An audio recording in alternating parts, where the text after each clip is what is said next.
Hi guys. So let me give you a bit of an insight into how I film this kind of videos. Normally I will do 3 takes. So the first one would be quite a bad one. Then the second take will be a little bit better. And the third take will be the take that I will be taking eventually, the final cut. So that's what I normally do, right? But today, because we're starting out this new series called New to Christ, if you're not aware of it, you can check the previous video. I wrote quite a lot for this script. Like I did a pretty decent amount of research, I guess, and because I love this project so much, that's why I do it. So I think I'll be just taking the first take because I think it will take some time, and yeah, I aim about doing 3 takes of this whole script. So if I do have any mistakes, remember I said the first take was always like full of mistakes. I'm sorry. Forgive me. I'm trying to be a better communicator too in this time. Yeah. Another thing. So this script, yeah, is a pretty extensive script with a few links, and it'll be put down in the description below, at least the links. I will be referring, sort of directing you guys to my blog, aeroco.wordpress.com, where you will find this whole entire script being posted there. So if you want to read on in a more, I guess, wordier version of what I'm about to say, then sure, you can head over there to see what I wrote. Yeah, this is going to be a little bit boring for you, especially if you're watching this video through, because there's nothing happening in this space right here. It's just you and it's just me, and it's just my laptop talking. So if you want to like turn off the video, or like just tab this video to another thing, feel free to do that. You can put it as like an audio podcast or some sorts. Yeah, I think it'll be pretty interesting, to hear. Okay, I feel like I'm tooting my own horn, but seriously, it's quite interesting to hear what God has to say, through the Bible. Yeah. Okay, so shall we begin? First of all, this is my introduction. Hi, thank you for checking out this series I'm doing. This is the first installment. I guess you can say first real installment of this series I'm doing called New to Christ, and it's basically kind of like this passion project where I introduce people to the Bible and by extension Christianity through this little series that I'm doing right now. If you've heard about the Bible or the Christian faith, that's great. At least you have a foundation of some sorts, whether it's good or whether it's bad. If not, I'll try to make this introduction as easy and smooth as possible for you, because this may be your first time hearing all sorts of these kind of things, which is alright, that's why you're here. So this whole entire series will be divided into 5, I guess, chapters. So the first chapter is creation, which we'll be covering today. Second is sin. Third is blood of Jesus or Christ. Fourth is clean, and fifth is heaven. So if you have no idea what all these 5 phrases mean, these 5 chapters mean, it's okay. We're here to explain it. Yeah. So a little sidetrack, but I'll be approaching the Bible from a literary standpoint most of the time. So what does that mean, right? It means that even though the Bible is a holy book, and even though almost every Christian claims that the Bible is a holy book and reveres it as such, it's also a literary piece of work, and it's also an art form if you think about it that way. Like any piece of literature is an art form. Any book, any play, anything that is in a written form, even a blog post is some kind of art form. So sometimes I think Christians and even non-Christians alike forget that the Bible is a piece of literature, that it could be analysed as such, a piece of literature, without all the fancy terms and everything. You just strip it down to what it is, a book with a good story. So that's what I try to do throughout this series, to make it a little bit more, I guess, a different aspect, a different perspective of what normally people do when they go through the Bible. So even though you may be interested in the faith, even though you may not be interested in the faith, or you don't really care about what Christianity is about, or what it has to offer, but are sort of interested in like history and literature, I recommend you watch on, because it can get quite interesting, from this point on. Because like you, I am a literature nerd, and I love these kind of things too. So there will be verse references throughout this series for some points, and they can look something like this, Genesis chapter 1 verse 2. So because I wrote this for my blog post, I explained that don't be frightened, it sounds scary, but it's not. Genesis, the name is the name of one of the 66 books of the Bible. Yes, the Bible is not one book, but rather a collection of 66 books. The 1 refers to the chapter, and the 2 refers to the verse in that chapter. So if you're interested in seeing the reference for yourself, this is how we do it. This is how we cross-reference the actual text. So if you want to know about Christ, or this Christian God, or whatever Christianity is really all about, I guess we have to start in the beginning. The first page of, not really the first page, but more of like the first page of the story of the Bible. So it's creation. So what is creation? Creation in biblical context is the formation of the universe. It's the beginning. It's the start of the universe. The Bible states that the world was created in 6 days with one rest day. This is found in Genesis chapter 2 verse 2. And is it 6 plus 1 literal 24-hour days, or is it metaphorical days?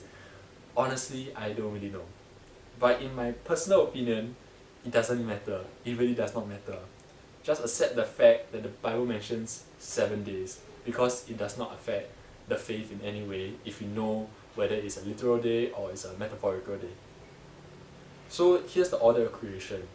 The first day, God separated the day and the night. So this is found in Genesis chapter 1 verse 5. Or if you didn't know, like the main character in this story right now is God, and how he's creating the universe now. Second day is separating the waters above, which is the sky, and the waters below, the seas, which is in Genesis chapter 1 verse 8. Third day is separating the land and the seas, plus the vegetations and the fruits from the dry land, plus evening and morning. So yes, there's a lot of things happening on the third day. So you may be wondering, or you may have this specific question, like how can there be an evening and morning when the sun, moon and stars hasn't even like been made yet, we haven't mentioned about them yet. So how can there be an evening and morning when the sun has not been created yet? So I also had this question, and I did a little bit of research. Don't know whether this is the true answer or not, but this is the answer that I found online. It states that because God's glory is so bright that it's like a light source, He does not need the sun or the moon or the stars to detect when it's day or night, because He is so bright. His glory is so bright after all, because He was there. But when it came to the fourth day, when the creation of man, human beings, drew near, He needed the sun and the moon and the stars to separate the day and night for Him. Hence, there could be an evening and morning before He separates the day and the night, which is in Genesis chapter 1 verse 13. So this is like a little bit of like a trivia if you're wondering why is there like this discrepancy of sorts.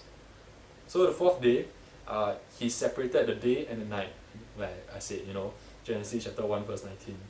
The fifth day, God created the creatures that fills the skies, which is the birds, and also the creatures that fills the seas, which is the fishes. Genesis chapter 1 verse 23, pretty straightforward. And the sixth day, the sixth and final day of creation, like remember what I said, 6 plus 1, He created the creatures that fills the dry lands, which is the animals, and of course man, which is human beings, also known as this guy called Adam, the first human, which is found in Genesis chapter 1 verse 25 and 31. So on the seventh day, God rested, and made it holy. Yes, God rested. Even though He's God, He still rests. So He basically set it apart from the rest, which is found in Genesis chapter 2 verse 3. So why did I want to explain the whole entire order of creation, the 7 days? because I'd like to bring your attention to these verses. Verse 4, verse 10, verse 12, like this, verse 18, verse 21, verse 25, and verse 31. What do these verses all have in common? Well, they all have this repeating phrase, God saw that it was good, or to something, or a certain degree like that, as I was reading through and I was researching. And in literature, this is a literary device called a repeating motif, or repetition, an emphasis for the reader to catch on. So why is this phrase repeated so much? It's because the writer of Genesis wants to let you, the reader of the Bible, know that God intended everything for good. The world that He created, and the universe that He created was meant for good. It was not meant to house any evil of any sorts. But what happened? Sin happened. And we'll talk about that in the next part of this series. Sin, right? So yeah, but just a little bit of a cliffhanger right there. So another question is, who created the universe? Well, this is a very big question in science and with many scholars, which I don't claim I have the academic clout nor the intelligence to argue with them.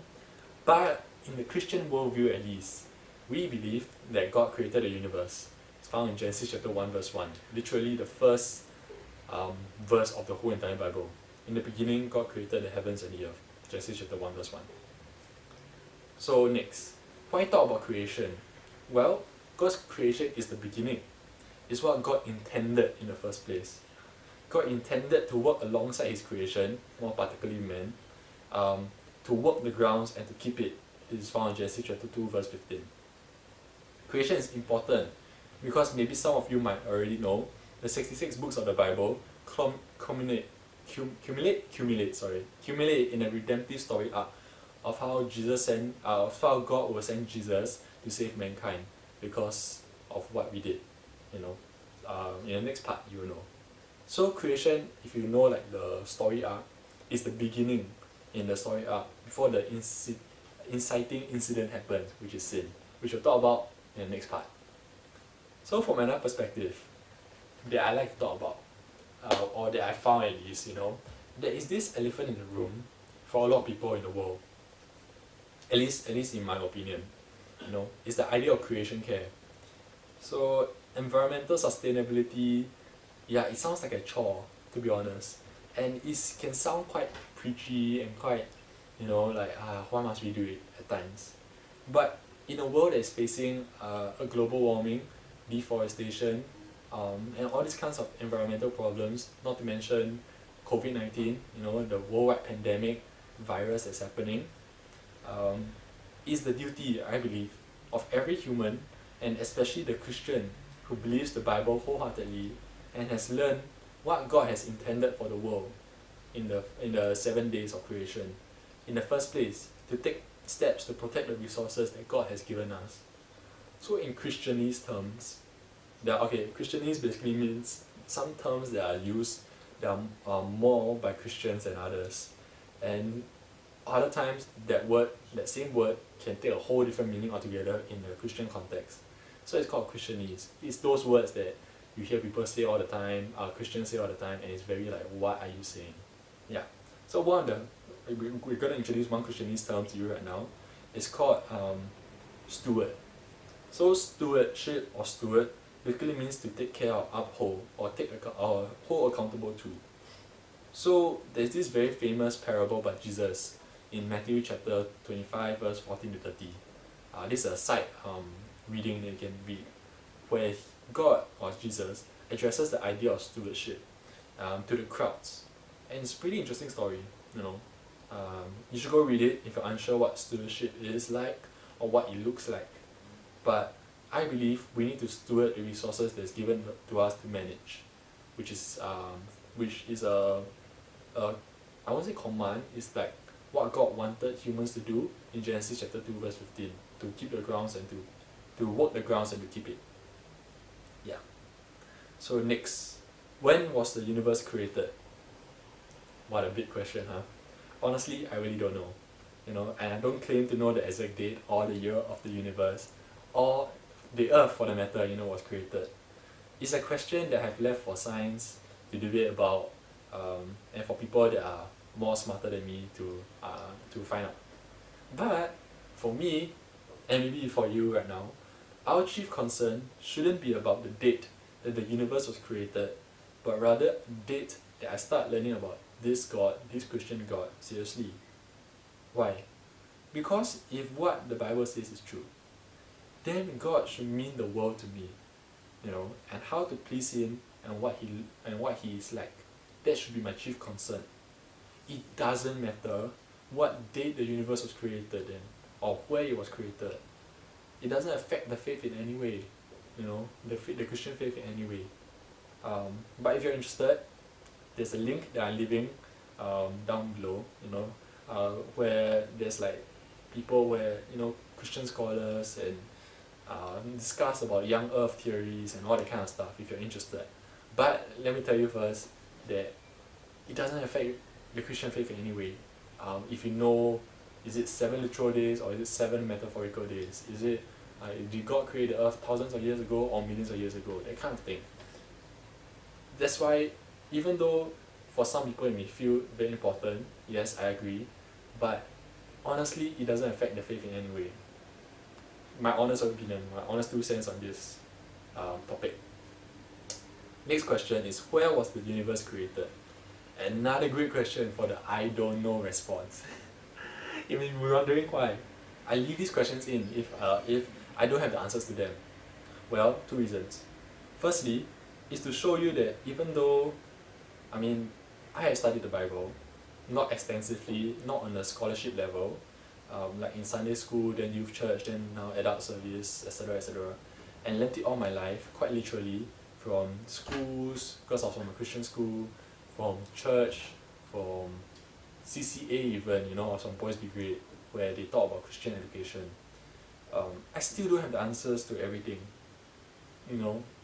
I don't think any pastor or any body in the world, no human being has the answers to like everything in the world.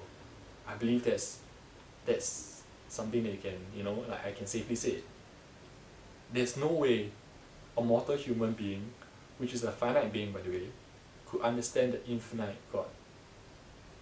Let me say that again. There's no way a mortal human, which is a finite being, could understand the infinite God.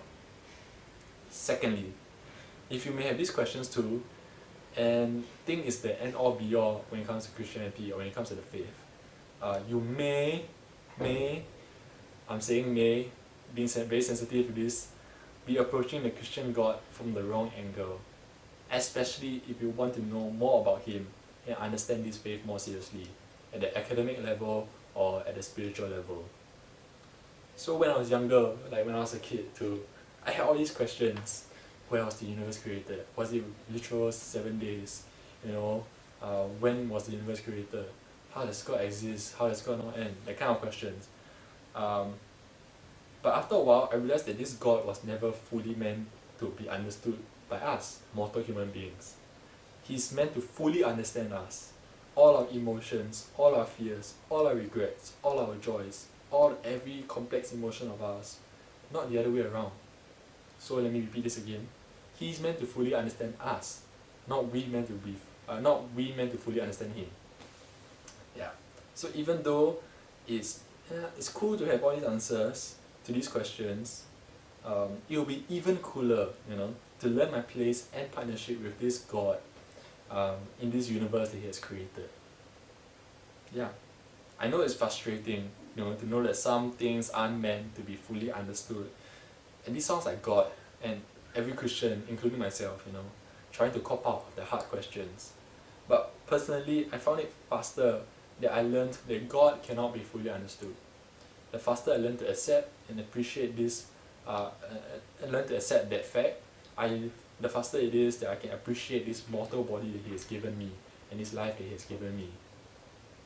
So, yeah, these are the, okay, if you haven't noticed, is the I use the 5W1H way of answering what's creation. So yeah, I'm done. If to sum up, I guess, there is so much about creation that we can talk about. So many things that I learned about creation that I can talk about. But at the end of the day, I think that the main thing to take away, if there's one main thing to take away from this video or after reading through the first 2 chapters of the Bible and hearing about creation, is that God intends everything for good. And that was his main reason why he even created the world in the first place. Because he intended everything to be good. So you have this main character in the Bible, the protagonist, which is God, creating this world for good. So just keep that in mind as we head over to the next chapter next week, which is sin, and talk about why then is everything in the world right now may not be exactly what you call good, because since God created everything for good, right? So yeah, so that's it for today. Thank you so much for watching.